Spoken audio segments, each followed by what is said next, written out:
महाकुंभ शुरू होने से पहले संगम के जल को लेकर भी बहुत माहौल बनाया गया था कि ये जल स्वच्छ नहीं है, आचमन के लायक नहीं है।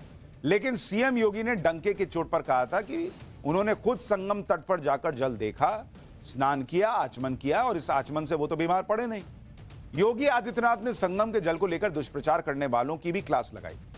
महाकुंभ में मौजूद हमारे संवाददाता ने जब श्रद्धालुओं से इस पर सवाल किया कि भाई क्या आप लोगों को पानी गंदा लग रहा है, आचमन के लायक है नहीं क्या, तो पब्लिक खुद सीएम योगी के दावे का रियलिटी चेक कर रही है और कह रही है कि संगम का पानी तो एकदम झकाझक साफ है।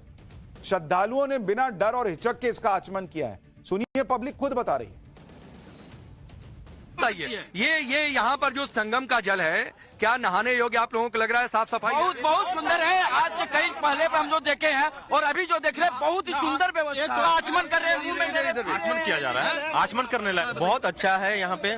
बहुत अच्छा। मुझे एक बात और बताओ, यहाँ रुका है भाई, कोई रुका है यहाँ महाकुंभ क्षेत्र में? यहीं रुके हैं। हाँ, यहीं रुके हैं, सब रुके हैं। बहुत ही सुंदर व्यवस्था है यहाँ पर। अब बताइए, पब्लिक कह रही है सब बढ़िया है, अब विपक्ष के लोग कह रहे हैं कि सब गड़बड़ है। सीएम योगी ने महाकुंभ के लिए ऐसे फूल प्रूफ इंतजाम किए हैं कि किसी को कोई परेशानी नहीं हो। कुंभ को लेकर सीएम योगी पुरानी धारणाओं को भी तोड़ रहे हैं। हिंदी फिल्मों में तो कुंभ की ऐसी छवि बनाई गई जैसे कुंभ में सब लोग बिछड़ने ही आते हैं। इसी डर से कई लोग कुंभ में आने से भी कतराते हैं।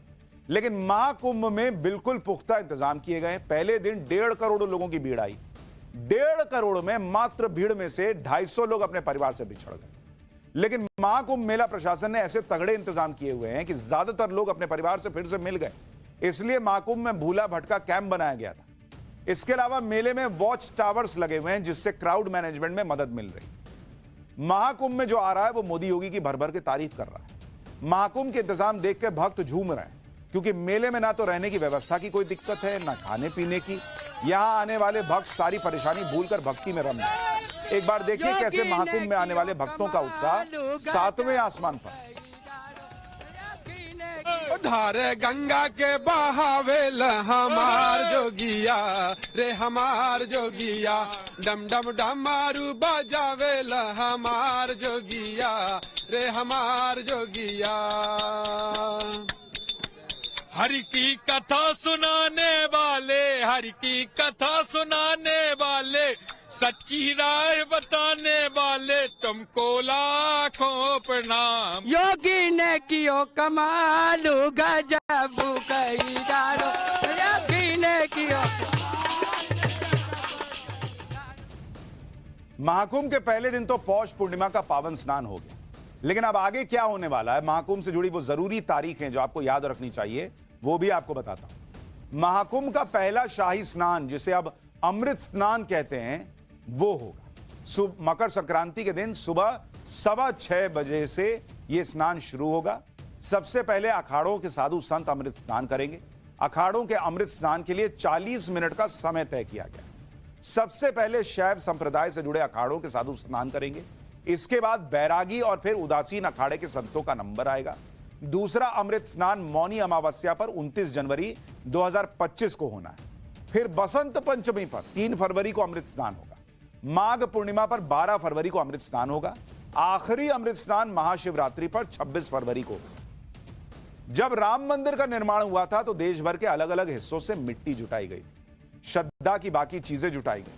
राम मंदिर का निर्माण भारत की एकता को मजबूत करने का आयोजन बन गया था। अब महाकुंभ के आयोजन में भी ऐसा ही हो रहा है। महाकुंभ देश भर के सनातनियों को एक करने का आयोजन बन गया है। भारत के हर कोने से श्रद्धालु यहां पर आ रहे हैं। महाकुंभ से पैन इंडिया की झलक दिखाने वाली एक रिपोर्ट देखिए, फिर आपको दिखाता हूं कि विदेशी क्या कह रहे हैं, विदेशी मीडिया क्या कह रही है इस महाकुंभ को लेकर, और वहां विदेशी आ रहे हैं वो कैसे सनातन की भक्ति में डूबे हुए हैं। ऐसी आप लोग कहां से आ रहे हैं, सबसे पहले बताइए। राजस्थान से, झारखंड से, राजस्थान, सवाई माधोपुर, सिरसा जिला, हरियाणा, हरियाणा से, हाँ, उड़ीसा से, कटक से, हैदराबाद, तेलंगाना, हैदराबाद आप कहाँ से आए भाई? तेलंगाना, हैदराबाद। आप कहाँ से आए? झारखंड, गिरिडीह, झारखंड से। सीएम योगी आदित्यनाथ ने महाकुंभ को दुनिया का सबसे बड़ा आयोजन तो बनाया ही है। महाकुंभ को सनातन धर्म का ग्लोबल ब्रांड एम्बेसडर भी बना दिया, जिसकी चर्चा पूरी दुनिया में हो रही है। दुनिया भर की मीडिया महाकुंभ को कवर करने के लिए प्रयागराज में मौजूद है और इतने भव्य और दिव्य आयोजन को देखकर हैरान हो रही है और प्रशंसा कर रही है। भाई international news agency associated press ने रिपोर्ट किया है कि महाकुंभ के आयोजन में जितने लोग आएंगे वो सऊदी अरब में मक्का और मदीना में हर साल हज के लिए जाने वाले 20 लाख लोगों से 200 गुना ज्यादा है। फ्रांस के इंटरनेशनल न्यूज चैनल फ्रांस 24 ने एक रिपोर्ट में लिखा कि हजारों साल पुराना कुंभ मेला धार्मिक श्रद्धा और अनुष्ठानिक स्नान का प्रदर्शन है। प्रयागराज में नदी का किनारा तंबुओं के विशाल सागर में बदल गया है। यूएई यानी संयुक्त अरब अमीरात के अखबार गल्फ न्यूज ने लिखा है कि महाकुंभ मेला धर्म, अध्यात्म, पर्यटन और भीड़ प्रबंधन को प्रदर्शित करते हुए भारत ही नहीं विश्व का सबसे बड़ा समागम बनने वाला है।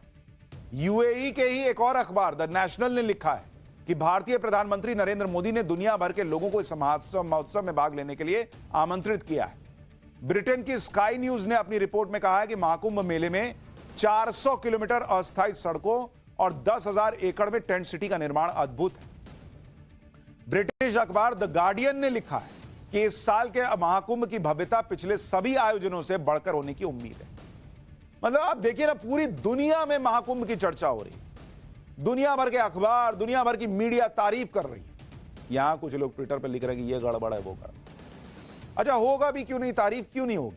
महाकुंभ अब ग्लोबल हो चुका है और अगले 45 दिन पूरी दुनिया को महाकुंभ से सनातन का संदेश मिलता रहे। महाकुंभ की शुरुआत के साथ ही आज ऐसी ऐसी तस्वीरें आ रही हैं जो इस देश में सनातन का विरोध करने वालों की आंखें खोल देंगी। महाकुंभ में जो करोड़ों श्रद्धालु आ रहे हैं उसमें बड़ी संख्या उन विदेशी श्रद्धालुओं की भी है जिन्हें सनातन की शक्ति यहां खींच कर लाई।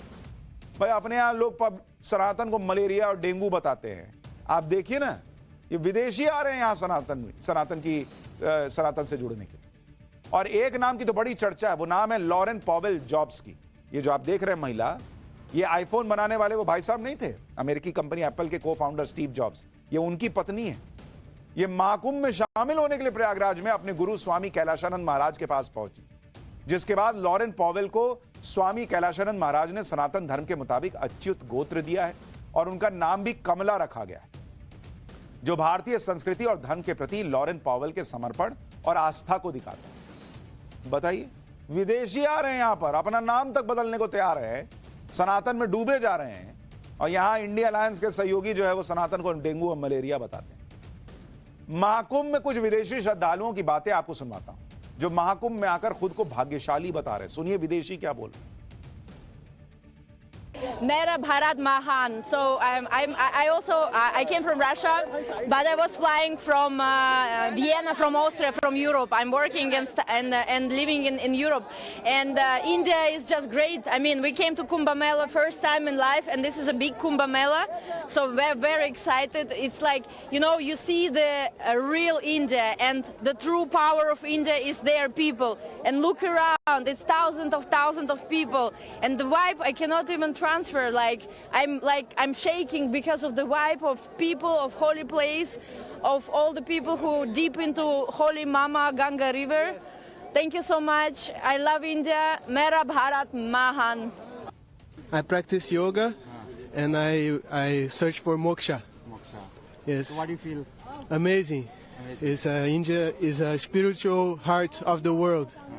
So I'm very happy. First time in India. I go Varanasi, then I come here. Feeling amazing. I feel amazing. The water is cold, but the heart is warm. Jai Shri Ram. विदेशी जो है वो कह रहे हैं मेरा भारत महान, जय श्री राम। यहां लोगों को दिक्कत होती है। पीएम मोदी और सीएम योगी की जोड़ी ने महाकुंभ को ग्लोबल बना दिया। आज भारत के सनातन गौरव की चर्चा दुनिया भर में, लेकिन बात सिर्फ अपने गौरवशाली इतिहास को फिर से स्थापित करने की नहीं। पीएम मोदी देश की गाड़ी को आस्था और विकास के 2 पहियों पर चला रहे हैं। आस्था का सम्मान आपने देखा,